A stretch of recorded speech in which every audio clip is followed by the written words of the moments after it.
오디오북 시작합니다. 제9장 조정파동. 조정파동의 종류. 이제부터 말로만 듣던 조정파동의 실체를 파고 들어가 보자. 아무리 조정파동이 복잡하고 어렵다 하더라도 결국은 한 인간의 머리에서 나온 이론이다. 엘리어트가 조정파동의 실체를 정리하였다면 우리라고 해서 조정파동을 이해하지 못하라는 법은 없다. 그러나 조정파동을 본격적으로 설명하기에 앞서서 꼭 한마디는 하고 시작해야겠다. 그것은 이제까지 알고 있는 엘리어트 이론에 관한 모든 지식은 깡그리 잊어버리라는 것이다. 아니, 이제까지 입에 침 튀겨가며 중요하다고 강조하고 또 강조하던 것들을 모두 잊으라니 이건 또 무슨 말인가. 그러나 이 말은 조정파동을 보다 정확히 이해하려면 우리가 알고 있는 엘리어트 파동의 상식에 너무 연연해서는 안 된다는 말이다. 왜냐하면 조정파동이라는 것 자체가 수많은 예외들을 인정하고 있기 때문에 앞에서 배운 지식을 계속 고집하다가는 점점 혼란 속에 빠질 수가 있기에 하는 말이다. 예를 하나만 들어보자. 앞에서 우리는 충격파동이 무엇인지 그리고 조정파동이 무엇인지를 길게 설명했었다. 그리고 엘리어트의 기본적인 이론에 따르면 충격파동은 5개의 파동으로 세분되고 또한 조정파동은 3개의 파동으로 세분된다는 것도 안다. 또 그 이론에 따라 1번, 3번, 5번, A파동, C파동은 충격파동으로 분류된다는 것도 우리는 알고 있다. 그런데 다음에 당장 다루게 될 플랫이라는 조정파동은 A, B, C 파동이 각각 3개, 5개의 파동으로 구성되고 있다. 우리가 알고 있는 상식에 따르면 A파동은 충격파동이므로 5개의 파동으로 세분되어져야만 한다. 그런데 실제로는 엄연히 A파동임에도 불구하고 3개의 파동밖에 없는 경우가 당장 나타나는 것이다. 이건 분명히 모순이거나 이론의 오류가 아닌가. 이런 데서 문제가 발생한다. 우리의 상식으로는 A파동이 5개의 파동으로 세분되어야 하지만 실제로는 3개의 파동밖에 없을 때 과연 우리는 어떻게 해야 하나. 아, 골치 아픈 엘리어트 이론이야 하고 엘리어트 이론을 포기하면 그만이지만 이까지 왔는데 고지가 바로 저긴데 여기서 포기할 수는 없지 않은가. 그러므로 이런 모순에 부딪히게 될 때 가장 바람직한 태도는 엘리어트의 조정파동을 있는 그대로 받아들이는 것이다. 엘리어트의 조정파동을 잘만 들여다보면 위에로 그 속에서 또 하나의 질서가 살아 숨쉬고 있는 것을 느낄 수 있을 것이다. 엘리어트의 조정파동 안에 숨어있는 질서를 발견하게 되는 날, 바로 그때가 여러분이 엘리어트의 모든 복잡한 이론을 정복하는 날이다. 조정파동은 충격파동에 비하여 그 형태가 분명하지 않으며 따라서 각각의 파동에 적절한 번호를 매기기도 힘들다. 그러므로 조정파동이 완성되기 전에 그 파동이 무슨 모양으로 형성될 것인지 미리 점치는 일은 상당한 통찰력을 필요로 하게 된다. 조정파동이 언제 완성될지는 보통 분명하지 않으므로 엘리어트 이론을 이용하는 투자자들은 파동의 움직임이 조정파동에 접어들면 분석에 세심한 주의를 기울이지 않으면 안 된다. 조정파동은 크게 나누어서 지그재그, 플랫, 불규칙 조정, 그리고 삼각형의 4종류로 분류되며 조정파동의 유형을 정리하면 다음의 표와 같다. 조정파동의 종류, 지그재그. 이 경우 파동의 구성은 535, 변형은 이중 지그재그. 조정파동의 종류, 플랫. 이 경우 파동의 구성은 335, 변형은 이중 플랫, 확장형 플랫이 있다. 조정파동의 종류, 불규칙 조정. 파동의 구성은 335, 변형된 모습은 가속 조정이 있다. 조정파동의 종류, 삼각형. 파동의 구성은 3333, 변형은 상승 삼각형, 하락 삼각형, 이등변 삼각형, 확대형이 있다. 조정파동의 종류, 혼합형. 이 경우 파동의 구성은 없고 변형은 이중혼합형, 확장형 플랫이 있다. 지그재그. 지그재그의 특징.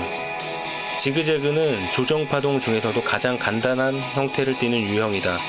그리고 그 이름 자체가 벌써 파동의 모양을 잘 나타내주고 있다.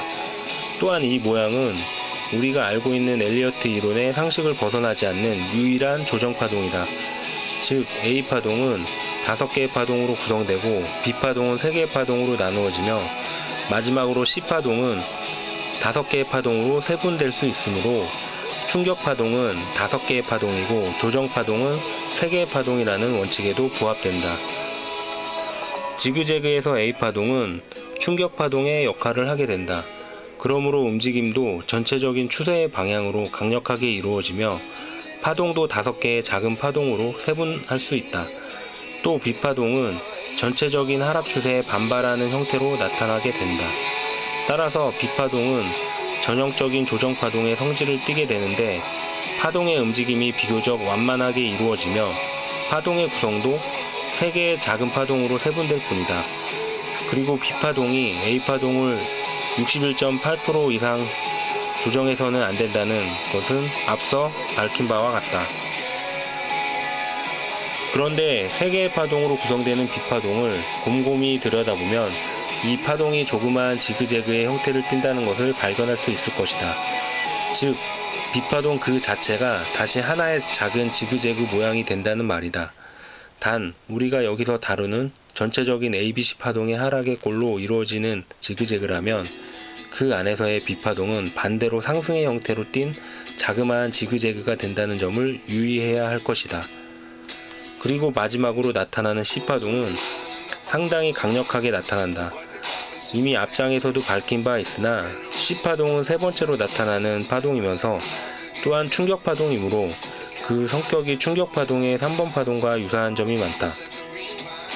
C파동은 강력한 하락 추세를 나타내는 것이 보통이며 C파동의 바닥은 A파동의 바닥을 훨씬 지나쳐 현저하게 아래쪽을 형성하게 된다. 그런데 일반적으로 지그재그에서는 A파동의 길이와 C파동의 길이가 비슷한 길이로 형성된다.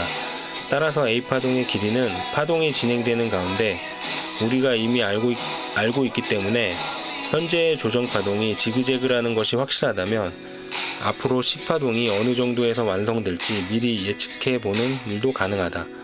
또한 C파동은 충격파동이므로 5개의 파동으로 구성된다는 것은 당연한 사실이다. 지그재그의 예측. 지그재그라고 의심이 되는 조정파동이 진행되고 있을 때 먼저 우리가 해야 할 일이란 현재의 조정파동이 과연 지그재그인지 아니면 플랫이나 불규칙 조정 등 지그재그가 아닌 다른 조정의 형태를 띈 것인지를 확인하는 일일 것이다.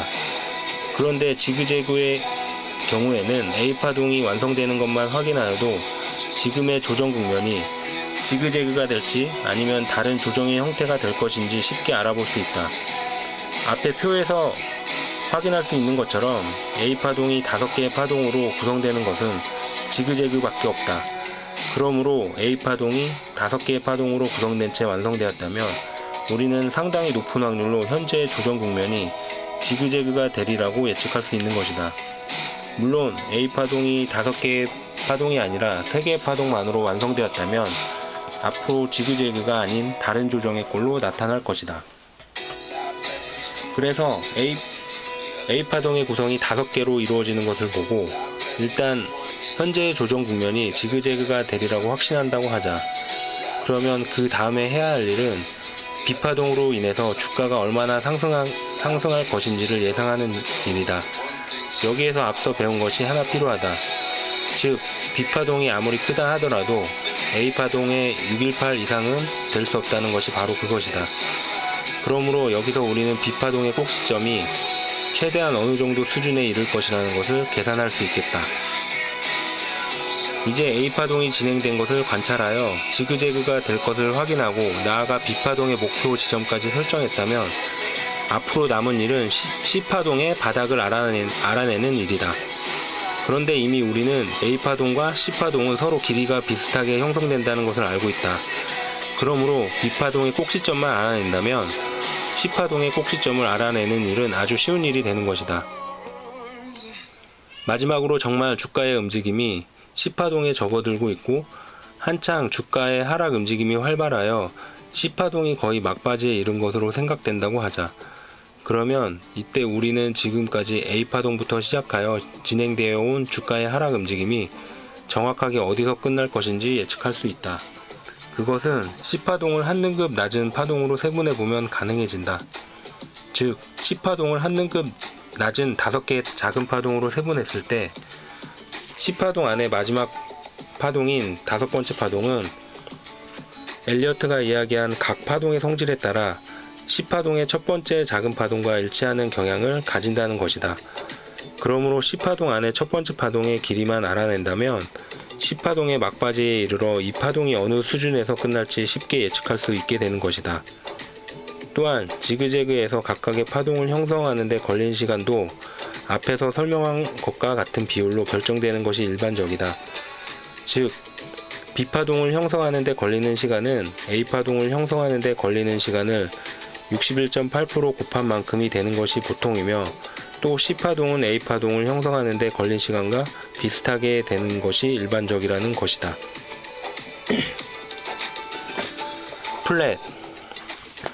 플랫의 특징. 플랫은 이미 그 이름에서도 알 수 있듯이 A, B, C 파동으로 이어지는 조정의 움직임이 평평하게 나타나는 모양을 말한다. 그리고 파동들을 세분해보면 각각 3개, 5개 파동으로 구성되어 있음을 확인할 수 있다. 플랫이 결정적으로 지그재그와 다른 점은, 첫째로 파동의 구성이 지그재그는 535로 구성되는 반면 플랫은 335의 파동으로 세분된다는 점이며, 둘째로 지그재그의 B파동의 꼭지점이 A파동의 꼭지점에 미치지 못하고 최대한 A파동 길이의 618 수준에 그치는 데 반하여 플랫에서는 B파동의 꼭지점이 거의 A파동 꼭지점 수준까지 상승하게 되며 그 길이도 A파동이나 B파동이나 비슷하게 형성된다는 점. 그리고 셋째로 지그재그에서는 C파동의 바닥이 A파동의 바닥보다 현저하게 낮은 수준에서 결정되지만 플랫에서는 C파동의 바닥이 A파동의 바닥과 비슷한 수준에서 결정된다는 점이다. 플랫은 2번 파동에서 발견되기도 하지만 주로 4번 파동에서 더 높은 빈도로 발생된다. 또한 다른 조정 패턴과는 달리 플랫의 경우는 5번 파동이 완성된 다음에 형성되는 ABC 파동에서는 거의 나타나지 않는다. 플랫은 첫 번째로 시작하는 A파동이 5개의 파동이 아니라 3개의 파동으로 구성되기 때문에 파동을 매기는 데 혼란을 가져다 주기 쉽다. 그런데 여기서 다시 한번 우리가 알고 있는 엘리어트 이론의 법칙을 원용한다면 조정파동의 형태가 플랫으로 될 수도 있다는 사실을 미리 알 수 있게 된다. 그것은 파동 변화의 법칙을 생각하면 된다. 파동 변화의 법칙에 따르면 2번 파동과 4번 파동이라는 두 개의 조정파동은 서로 그 형태가 변화되어 나타나야만 한다. 따라서 앞선 2번 파동이 지그재그의 형태로 진행되었다면 우리는 4번 파동에서의 조정파동은 지그재그가 아닌 다른 조정의 형태로 뛸 것으로 미리 예상할 수 있다. 그러므로 2번 파동의 움직임이 지그재그인 것이 확인된다면 4번 파동은 지그재그가 될 수 없고, 따라서 4번 파동 안에 첫 번째 작은 파동인 A파동은 반드시 3개의 파동으로만 구성되는 것이다. 플랫의 형성 기간. 플랫을 세분해보면 A파동은 조그만 지그재그의 형태를 나타내고 B파동도 다시 조그만 지그재그의 꼴로 진행되며 마지막 C파동은 정상적인 5개의 파동을 가진 충격파동의 모양을 띠고 있다. 따라서 플랫의 첫 번째 파동이 조그만 지그재그 모양으로 진행되는 까닭에 종종 사람들은 짧은 지그재그가 하나의 완전한 조정파동이라고 혼동하기 쉽다. 현재 진행되는 조정파동이 완전한 형태로서의 지그재그로 끝나버릴지, 아니면 현재의 지그재그 모양이 플랫의 일부분인지 구별하려면 파동을 형성하는 데 걸린 시간을 서로 비교하는 일이 필수적으로 요구된다. 일반적으로 이야기하여 조정파동을 형성하는 시간은 충격파동을 형성하는 시간에 비하여 더 길게 나타난다. 심지어 어떤 학자는 하나의 사이클에서 충격파동과 조정파동이 소요되는 시간은 30대 70 정도이며, 따라서 조정파동을 형성하는 데 걸리는 시간이 훨씬 많다고까지 이야기하고 있다. 조정파동에 걸리는 시간이 길다는 것은 우리가 상식적으로도 잘 알 수 있다. 보통 주가가 상승하는 기간은 순식간이다. 일반 투자자들이 하는 사이에 주가는 저마치 줄다름쳐 올라가는 일이 비일비재하다. 그러나 일단 주식시장이 조정 국면에 들어서면 참으로 지루하고 답답한 보합 국면이 길게 진행됨을 우리는 경험적으로 잘 알고 있다. 플랫의 세분. 플랫을 낮은 등급의 파동으로 세분해보면 첫 번째, 두 번째 파동인 A파동과 B파동은 각각 작은 지그재그의 형태를 띠게 된다. 이때 투자자들은 파동의 등급을 혼동하여 지그재그로 나타난 첫 번째 A파동이 마치 전체 조정파동인 것으로 오인하기 쉽다. 그러므로 이러한 잘못된 해석을 막기 위해서는 파동을 형성하는 데 걸린 시간을 확인하는 일이 꼭 필요하다. 플랫의 확장형. 때때로 플랫의 마지막 파동인 C파동이 위에로 길게 나타나는 수가 있다. 이와 같은 일은 언제 발생하는가 하면 C파동 안에 5개의 작은 파동이 다 마무리될 때 그 바닥이 여전히 A파동 바닥에 비해서는 높은 수준에서 형성될 때에 나타날 수 있다. 불규칙 조정. 불규칙 조정의 특징. 엘리어트 이론을 파고 들어가면서 필자는 이론의 심오함에도 매료되었지만 또 한편으로는 엘리어트가 여러가지 모양에 대해 붙여놓은 이름들에 대해서도 탐복을 금치 못했다. 조정파동에서 지그재그는 말 그대로 주가의 움직임이 들쭉날쭉하는 모양을 말하고, 플랫은 문자 그대로 주가의 움직임이 평평하게 이루어지는 모양을 의미한다. 불규칙 조정의 경우도 마찬가지다. 벌써 그 이름에서 풍기는 이미지처럼 불규칙 조정은 우리가 알고 있는 상식을 뛰어넘는 불규칙한 조정을 가리키는 말이다. 불규칙 조정의 가장 큰 특징은 B파동에 있다. 우리는 지그재그의 경우 B파동의 꼭지점은 최대한 올라가더라도 A파동의 618 수준 또는 A파동 안의 네 번째 파동 이상으로는 상승할 수 없다는 것을 알고 있다. 그리고 플랫의 경우를 다시 한번 상기한다면 플랫의 B파동은 A파동의 꼭지점과 비슷한 수준까지는 상승할 수 있었다. 반면 앞선 두 가지 조정파동과는 달리 지금 배우게 될 불규칙 조정에 있어서 B파동은 A파동의 꼭지점을 현저하게 넘어서까지 상승한다는 것이 큰 특징 중 하나이다. 그리고 이때의 B파동은 A파동 기대의 1.382배 또는 1.236배로 결정되는 경향이 높다.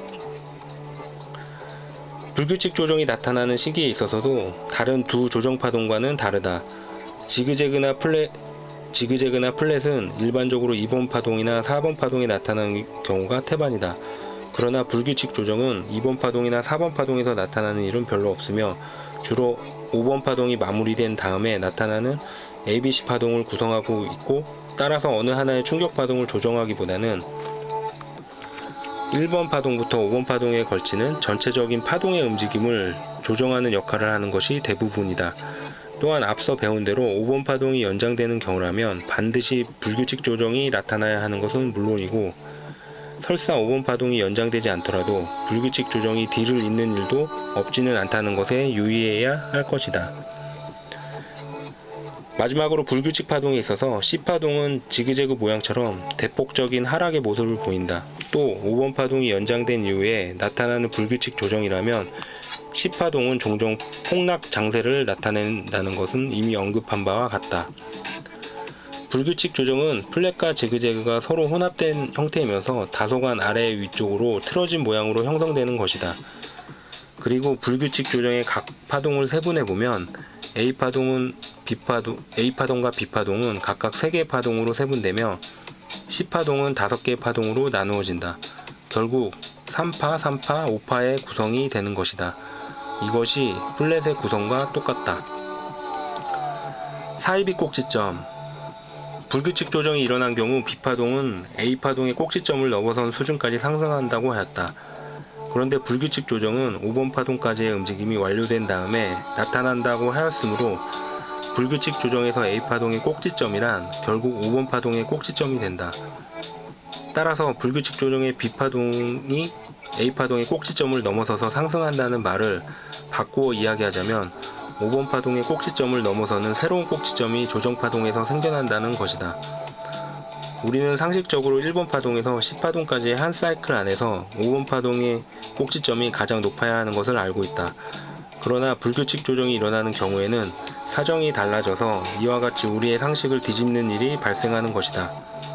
그러므로 불규칙 조정으로 새로운 꼭지점이 생겨날 경우 두 꼭지점을 구별할 필요성도 생긴다. 그래서 우리가 상식적으로 알고 있는 5번 파동의 꼭지점을 정통 꼭지점이라 하고, 한편으로 불규칙 조정에 의해 생겨나는 비파동의 꼭지점을 사이비 꼭지점이라고 한다. 이제까지 5번 파동이라고 믿었던 파동을 넘어서는 상승 움직임이 일어날 때 그 움직임이 정말로 기존의 상승 움직임이 계속되고 있는 것인지 아니면 속기 쉬운 사이비 꼭지점이 형성되고 있는지 판별하는 방법은 위외로 간단하다. 그 방법이란 상승 움직임의 파동을 세분해 보는 것이다. 앞에서 배운 대로 불규칙 조정은 3파, 3파, 5파의 구성을 보이고 있다. 그러므로 5번 파동의 꼭지점을 넘어서는 상승 움직임을 보여주는 비파동은 반드시 3개의 파동으로 구성되고 있다.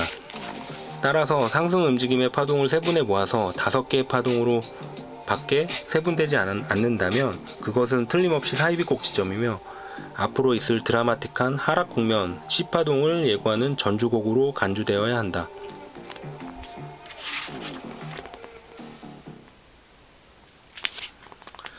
가속 조정.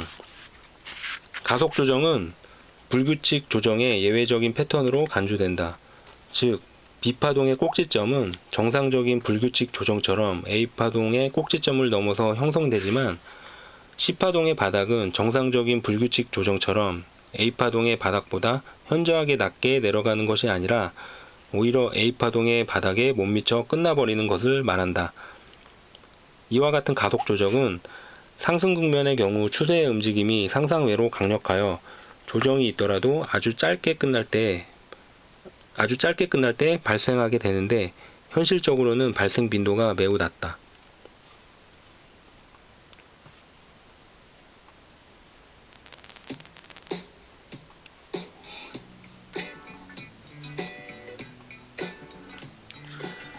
삼각형. 이제까지 살펴본 조정파동들은 나타나는 시기가 조금씩 다르다. 즉, 플랫이나 지그재그는 2번 파동이건 4번 파동이건 어디서나 나타날 수 있었지만 불규칙 조정은 주로 5번 파동이 마무리된 다음에 나타나는 예가 많다고 했다. 마찬가지로 지금부터 다룰 삼각형의 경우에도 언제 어디서나 나타나는 것이 아니라 불규칙 조정처럼 나타나는 시기가 정해져 있다. 삼각형은 반드시 4번 파동에서만 나타난다. 또한 절대로 2번 파동에서는 나타나지 않는다. 그러므로 파동을 매기는 일이 좀 혼란스러워진다면 삼각형이 나타나는지를 살펴서 나타났다면 그 파동은 4번 파동이라고 생각하여도 좋을 것이다. 그러나 삼각형 패턴은 우리가 아는 상식적인 엘리어트 이론을 벗어나는 모습을 띠고 있다는 점에서 주의해야 한다. 그것은 첫째로 삼각형은 4번 파동으로 나타나는 조정파동이긴 하지만 전형적인 조정파동과는 달리 5개의 파동으로 구성된다. 우리가 이제까지 살펴본 플랫, 지그재그, 그리고 불규칙 조정들은 모두 ABC 파동으로 형성되는 3개의 파동으로 구성되었었다.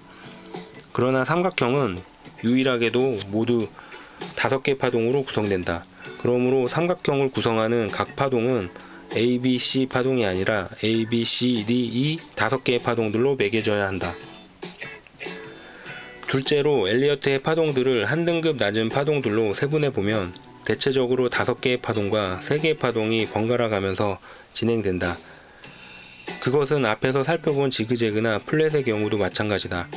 그러나 삼각형은 또 유별나서 5개의 파동을 한 등급 낮은 파동으로 세분하면 모두 3개의 파동으로만 세분된다. 셋째로 삼각형은 엘리어트의 절대 불가침의 법칙에 어긋나는 유일한 파동이다. 즉, 삼각형에서는 4번 파동의 바닥이 1번 파동의 꼭지점보다도 아래쪽에 형성된다. 우리가 아는 상식은 4번 파동이 1번 파동과 겹쳐서는 안 된다는 것이지만 삼각형은 이 상식에 유일무이한 예외로 간주되는 것이다. 마지막으로 4번 파동에서 나타나는 모양인 삼각형과 5번 파동에서 나타나는 삼각세기형을 혼동해서는 안 된다는 것을 일러두고자 한다. 주지하듯이 삼각세기형은 쇠기형의 모양을 띈다. 아래 위쪽에 나타나는 지지선과 저항선의 각도만 살펴보면 지금이 삼각형인지 아니면 삼각세기형인지 구별할 수 있다. 이상 제9장 조정파동 파트를 마치겠습니다.